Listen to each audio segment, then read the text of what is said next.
What's up, guys? Welcome to today's video. This is episode 3 of Seeking Nature, a Botgrinder challenge. All right, look, the holes that we found yesterday on our last couple of adventures that we've taken out to the field seeking nature, we found 2 holes in the ground. I believe they're possibly foxholes, but I've done a little bit of research, and their mystery still remains. I'm still kind of curious. Now, there was a little bit of scat, of poop, right in front of the holes. On both holes that I found, there was poop sitting there right in front of them. And I tried to do some research about any animals that might leave their poop in front of their holes, but I really couldn't find anything. I posted some pictures, and there was a few people that commented that made me question what I've got here. I also did some research, and I found there's so many animals that potentially dig holes in the ground. Skunks dig holes, groundhogs. Groundhogs, obviously. There are just so many different animals that it could possibly be. It could be rabbits, it could be skunks, it could be bobcats, and that was another thing, a bobcat. Someone mentioned that it looked like a bobcat to them.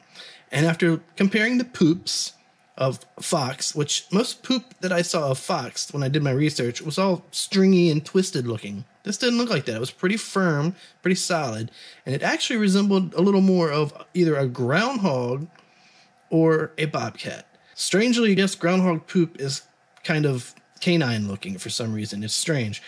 However, from what I read about the groundhog poop, it's usually black and kind of shiny. This, although it may have been a few days old, this wasn't really that shiny. And then looking at the bobcat scat, pictures of different bobcat, it looks very, very, very similar to what I saw there.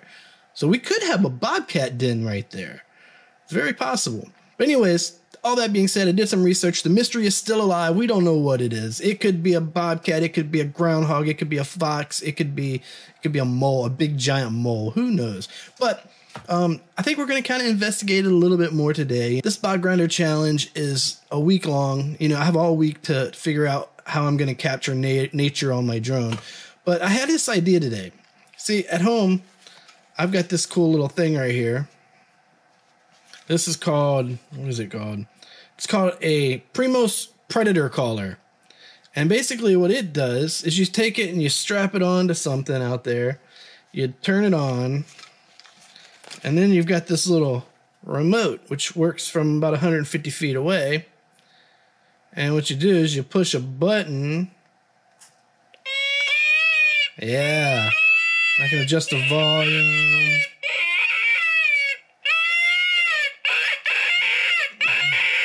Oh, cringe-worthy. Cringe. Sounds like a baby that's like being destroyed. All right, so that's the plan today. I'm going to take this thing and set it up. Not really close to the hole because I don't want to walk up to the hole. I'm going to probably set it up. It's loud enough to where they'll hear it. So I'm going to set it up kind of closer to me, but away from me as well. And I'm going to set it off a few times because, I mean, if it's a bobcat, they will come to that. That's a rabbit in distress. There's also a rodent in distress. You know, cats love rodents. There's a fawn and a howl for coyotes. I probably won't use the howl one because I don't think it's a coyote. At least not at first. I might try it later on. Who knows? So we're going to go out there. We're going to set this up today, and we're going to see if we can call in some interesting little predators. Maybe catch them on video. The idea is I'm going to set it out there away from me where I'm kind of out of the way, but I'm going to set off the collar, and I'm going to hit it a few times, and then I'm going to launch the drone and fly around and see if I see anything. That's pretty much the best I can do right now. So that's our adventure. That's what we're going to do here on episode 3. So I guess the next thing to do is pack our stuff up and start heading out to the woods because I'm sitting in my chair right now in my room and the lighting is shit and I'm sorry. So we'll see you in a sec.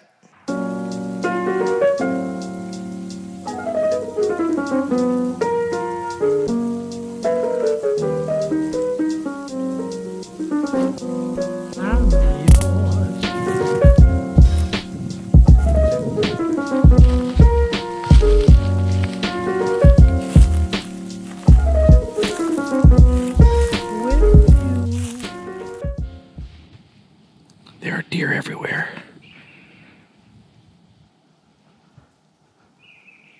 Like 4 of them just hauled ass into the field. I couldn't get my camera on fast enough to capture them, but they were close. They went that way. I'll try and zoom in and post to see if I can Get a little bit of them, but it's weird how they can be right there and you never see them until they start running away. There was like one there, one there, one there, one ran across, and there was one over there. And they all kind of went that way. Our first bit of nature for the day. I almost ran out of battery yesterday, so I had cut my camera off during the walk. I regret that now. I should have left it on. I need to catch them in the field, but I keep catching them before I get to the field. I think what I need to do is come out here a little bit later in the evening. All right, we've got our predator caller. We're going to go over there, set it up.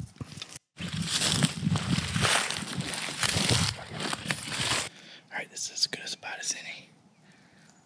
We're going to turn this bad boy on. Set it right here.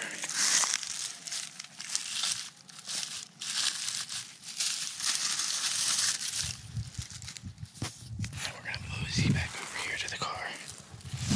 Alright, now I'm going to finish setting up over here. And then we're going to just take a few minutes and relax, let the scene calm down a little bit. And then after a few minutes of calmness, I'll start giving the predators something to come for. Probably start off with a rabbit. Alright, we're about to get this party started. Here we go, let's see what happens.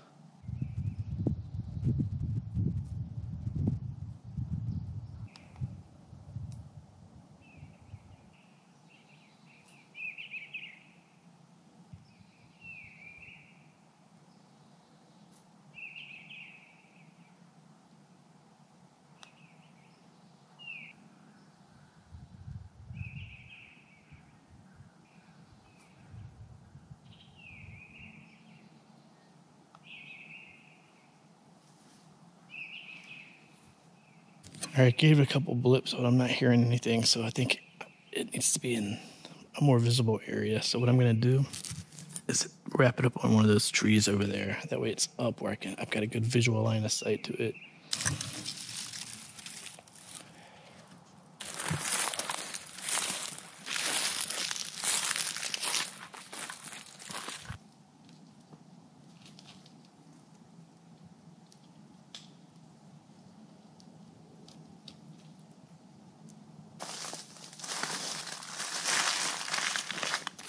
I've made so much noise trying to set this thing up. I doubt this is going to work at all, but I'm also a little concerned about the range. All right, so I think the range is an issue. I'm too far away, so we're moving a little bit closer. We'll get this thing going sooner or later. Not gonna lie, it's kind of pissing me off. I'm this close to the thing, and it's not working.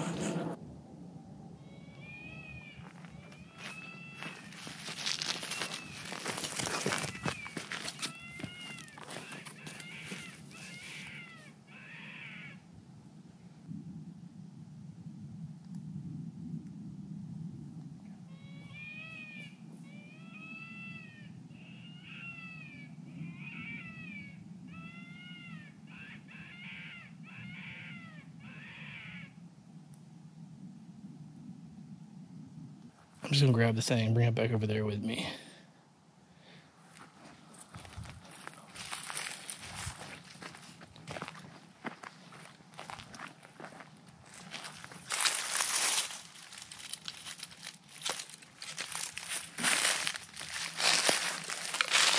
The range is just really, it says 150 feet, probably about 25 feet. So what I'm gonna do is just sit it beside me. First thing I'm gonna do is chill out for a bit.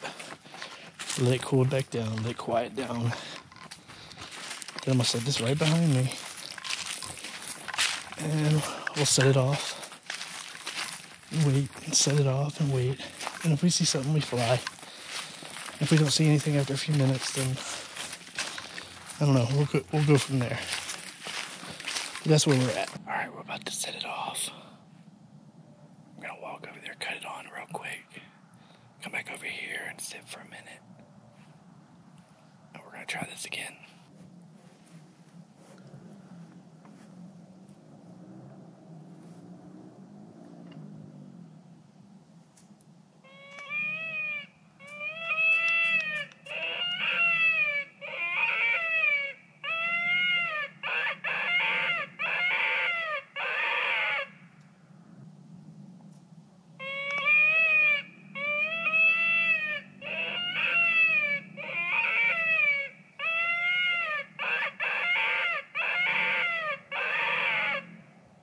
Alright, nothing's come running, so here's what we're gonna do.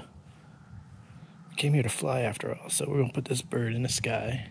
And while I'm flying around, I'm also gonna hit it and see if it jocks anything's attention. So hopefully nothing comes and ambushes me while I'm out flying with the goggles on. That would be kind of fucked up, but if it does, hopefully I'll at least be able to see it on the drone footage. Should be some awesome nature, right? This thing does work. It's called stuff in before. I don't think it'll work with me standing out here in the open, though. That's the only thing.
I didn't see anything, did you? I had to check the post, but I didn't see anything at all. I buzzed around the hole a little bit, but I didn't see nothing over there either.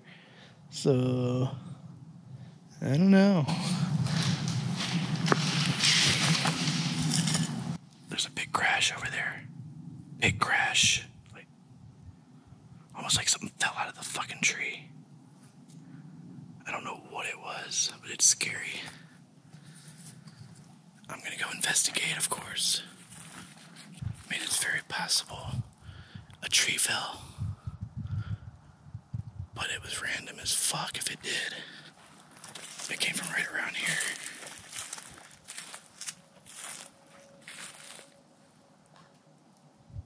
I don't know what that was. I don't even know if y'all heard it. I hope you did. I'm gonna make sure the audio is up so you do hear it, but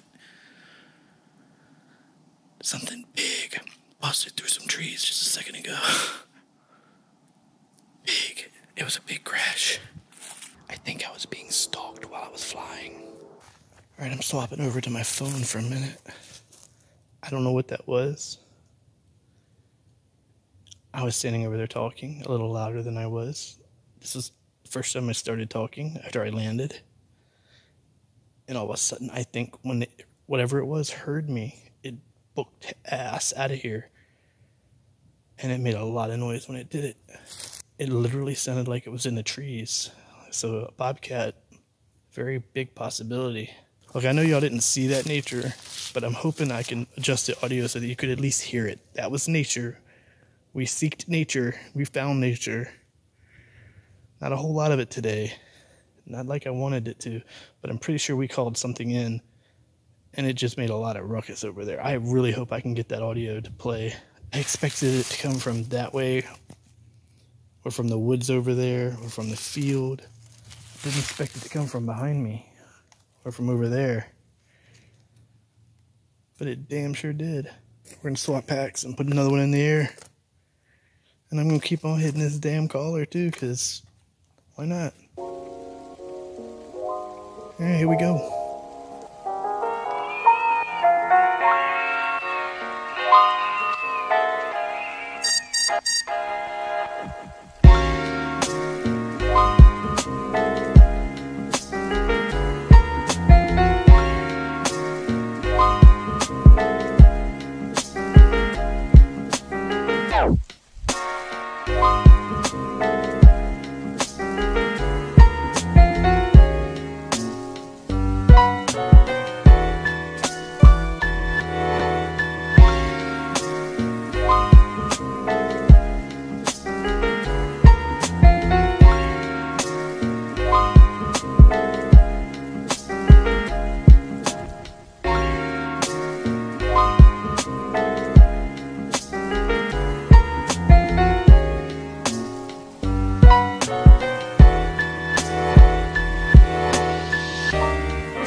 Well, I think we're going to wrap it up.